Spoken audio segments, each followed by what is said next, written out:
আমি যদি proof দিতে পারি নাই, Taltal.com এর উনি তেল নিয়ে ওনার গাড়ির লোড দেবে, এই কারণে উনি ওই জায়গা দাঁড়ায় ভাইয়া, আমার ভাই, গাড়ি ওপারে বন্ধ। আমি কাছে ভাই 1 লিটার তেল দেন, তুই ভাই, দিস আপনি নাই? কেন বিতাল দিব? আপনি তোর দেওয়ার দরকার নাই, তুই এবার উত্তর দে সবার। এটা হচ্ছে আপনার ওই সোনার বাংলা থেকে পেয়েছে। আমার হচ্ছে আপনার হাউসে 8টা গাড়ি আছে, হ্যাঁ। তারপর হচ্ছে মনে করেন আমার 8টা গাড়ি যদি সিরিয়ালে থাকে তাহলে তো মনে করেন যে আমি মনে করেন ডেলিভারি করতে পারবো না, হ্যাঁ। তো আপনার হচ্ছে এই কারণে আমি একলা আসছি। আর মনে করেন যে কালকে যে তেলটা আর কি মনে করেন আমাদের আর কি চলার মতন আর ইয়া ছিল, ওই তেলটা দিয়ে এখন সবাই বের হয়েছে।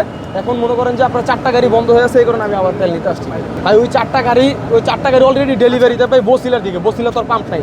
আপনার ওইখানে মনে করেন ওই যে বললামই তো যে আমার যেটুকু রিজার্ভ আছে ওটুকু আমার হইতেছে না ভাই, দেয়নি ভাই। আমি তো বললামই আমি সবার থেকে ওইখানে যারা বাইকার ছিল ওনাদের থেকেও পারমিশন নিয়ে তারপর ওনাদের সামনে আমি নামাইছি। আমি এটা চুরি করি নাই ভাই, আর এটা কি আমি লুকুচুরি করার জন্য কি আপনার ইয়ে করিনি। আমি প্রকাশ্যে নামাইছি এবং কি এখন আপনাদেরকে প্রকাশ্যে আমি সব কিছু বলতেছি, দেখাইতেছি। যদি আপনাদের প্রমাণ লাগে ওইখানে চলেন, ওইখানে যাওয়ার পরে যদি ওইখানেও প্রমাণ না হয় আমার অফিসে চলেন, কোনো সমস্যা নেই।